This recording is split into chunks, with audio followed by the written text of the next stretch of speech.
My name is AYANA. I was 28 years old on my wedding night when a truck slammed into our car and took everything from me in one single second. My husband died. I barely survived. A week later, they caught the driver.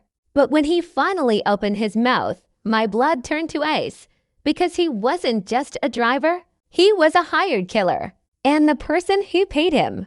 She was sitting at my hospital bedside every single day, holding my hand, calling me her little sister. The wedding hall glowed like something out of a dream. Every table was covered in white flowers. Candles flickered softly along the walls. Laughter filled every corner of the room. And somewhere near the back, a live band was playing something slow and beautiful. I stood in the middle of it all wearing my white dress, holding the hand of the man I had loved for 6 years, Leon Archer. He looked at me the way he always did. Like I was the only person in the entire world. Are you happy? He whispered, leaning close so only I could hear. I smiled so wide my cheeks hurt. More than I ever thought possible. We had fought hard to reach this day. Years of late nights, small arguments, big dreams, and quiet sacrifices. Our families surrounded us, my parents wiping tears, his mother clapping, his father laughing loudly at someone's joke near the bar. Everything felt exactly the way it was supposed to feel, got too perfect. Looking back now, I think I should have known. After the ceremony, we took pictures, cut the cake, danced until our feet hurt. Leon never left my side for a single moment. At one point, he pulled me close and whispered, I've been sharing you with everyone all night. Let's go. I want you all to myself. I laughed. Already. He raised an eyebrow. I've waited 6 years. Sarah. We said our goodbyes, hugged our families, and slipped out into the night. The roads were quiet. The city lights blurred softly past the window. I rested my head on Leon's shoulder and listened to him hum along to the radio. Can you believe we're actually married? I whispered. He kissed the top of my head. I believed it since the day I met you. I closed my eyes. Everything felt calm, safe, perfect. Then, a blinding horn. White headlights filling the entire windshield. And then the crash. The world flipped. Glass exploded everywhere. Metal screamed. My body was thrown forward so violently that I couldn't even find air to scream with. And then everything, every sound, every light, every feeling went completely dark. When I opened my eyes, the ceiling was white and too bright. I heard beeping machines, muffled voices, someone crying softly in a corner. My body felt like it was filled with concrete. The moment I tried to move, pain ripped through every muscle and I gasped. Stay still. The nurse said. Rushing to my side, I blinked slowly. Hospital. I was in a hospital. Leon. I whispered. My voice came out cracked, barely recognizable. No answer. Leon. Louder this time. My eyes searched the room frantically. My mother stood near the window, her back half turned, her shoulders shaking. My father sat in a chair with his head in his hands. My sister, Nadia, sat beside my bed, her eyes red and swollen. Where is my husband? My voice broke on the last word. Nobody spoke. Someone tell me, please, where is Leon? My mother walked to me slowly. She took my hand in both of hers and held it so tightly that her knuckles went white. Her lips trembled. She looked at me and I saw it, that unbearable look that a person wears when they are about to destroy someone they love. He didn't make it, baby. She whispered. He's gone. The room collapsed. I don't remember exactly what I said or how loudly I cried. I only remember the feeling, like something had been ripped straight out of my chest and there was nothing left but a hollow, bleeding space where Leon used to live. Nadia held me the entire time, rocking me gently, whispering, I'm here. I'm not going anywhere. Days blurred together after that. The hospital room became my whole world. My body healed slowly, stitches, physiotherapy, medication. But inside, I was completely shattered. I couldn't eat, couldn't sleep without seeing his face, couldn't close my eyes without hearing the crash. People came and went. Family, neighbors, old friends. They all said the same things. Asterisk, it was an accident. Be strong. Time heals everything. Asterisk, and every time, Nadia was there, beside my bed, bringing me food I didn't eat, squeezing my hand when the nightmares woke me up at 3 a.m. telling me she loved me. I believed her. I trusted her completely. 1 week after the accident, the police came. 2 officers stood at the door of my hospital room. Their faces were serious in a way that made my stomach drop immediately. Asterisk, we've apprehended the truck driver. Asterisk, one of them said. Asterisk, we wanted you to know. Asterisk, my heart hammered. Asterisk, can I see him? Asterisk, they exchanged a look. Asterisk, not yet. He's not cooperating. Asterisk, not cooperating.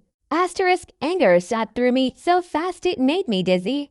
Asterisk, my husband is dead because of him and he won't talk. Asterisk, the officer's expression didn't change. Asterisk, we're working on it. Just be ready, this situation may be more complicated than it appears. Asterisk, after they left, I stared at the ceiling for a long time. More complicated. Those 2 words sat in my chest like stones. The next morning, they called us all in, me, my parents, Leon's parents. Leon's father, Mr. Archer, had arranged a private meeting at the station. The driver was ready to speak. I was still too weak to walk, so they wheeled me in. The investigation room was cold and gray. Metal chairs, fluorescent lights. The truck driver sat across a steel table, his face badly beaten, his wrists bound. But when his eyes met mine, I felt a chill that had nothing to do with temperature. There was no guilt in those eyes, no remorse, only fear. Asterisk cock. Asterisk, the officer said. The man said nothing. The officer slammed a hand on the table. Asterisk, because of you, an innocent man is dead. An innocent woman nearly died. Talk. Asterisk, finally, slowly, the driver lifted his chin. Asterisk, I'm not just a driver. Asterisk, he said quietly. The room went absolutely silent. Asterisk, what does that mean? Asterisk, Leon's father asked, his voice dangerously calm. The man swallowed. Asterisk, I do jobs. For money. Asterisk, what kind of jobs? Asterisk, a long pause. Then, asterisk, I kill people. Asterisk, my mother made a small broken sound. My father went rigid. Leon's father didn't move a single muscle. He just stared at the man with an expression I had never seen on anyone's face before. Controlled fury. Controlled grief. Asterisk, are you telling me? Asterisk, Leon's father said slowly. Asterisk, that this was planned. Asterisk, the driver nodded. Asterisk, yes. Asterisk, the word hit me like a second crash. I gripped the arms of the wheelchair so hard my fingers went numb.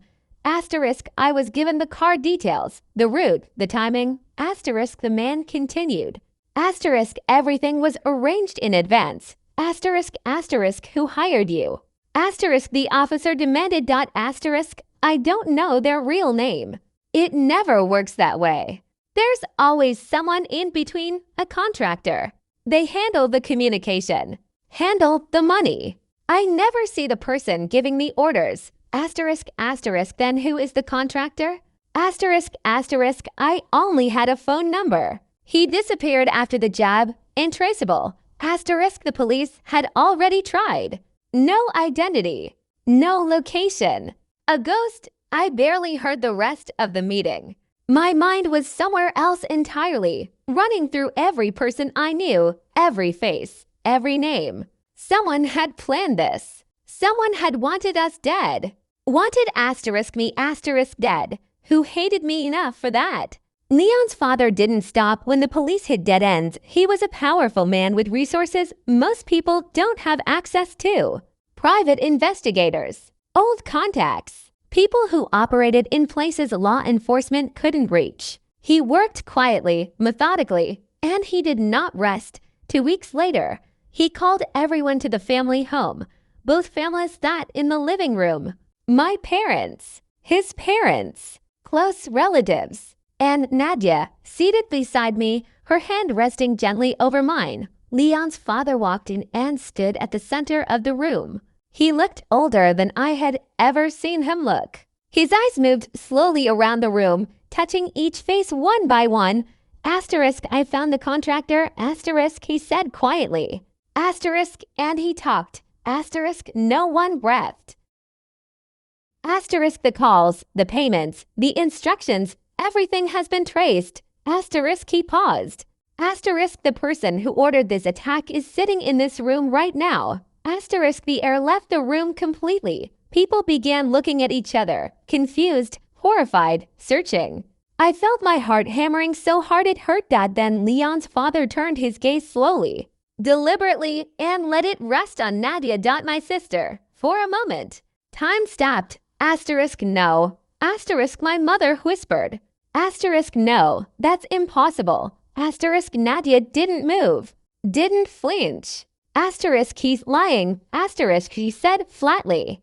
Asterisk, you're all looking at me like I'm a monster. Asterisk, asterisk, I have proof. Asterisk, Leon's father said. His voice was ice. Asterisk, every transaction. Every call. Don't insult everyone in this room. Asterisk, my father shot to his feet. Asterisk, what is happening?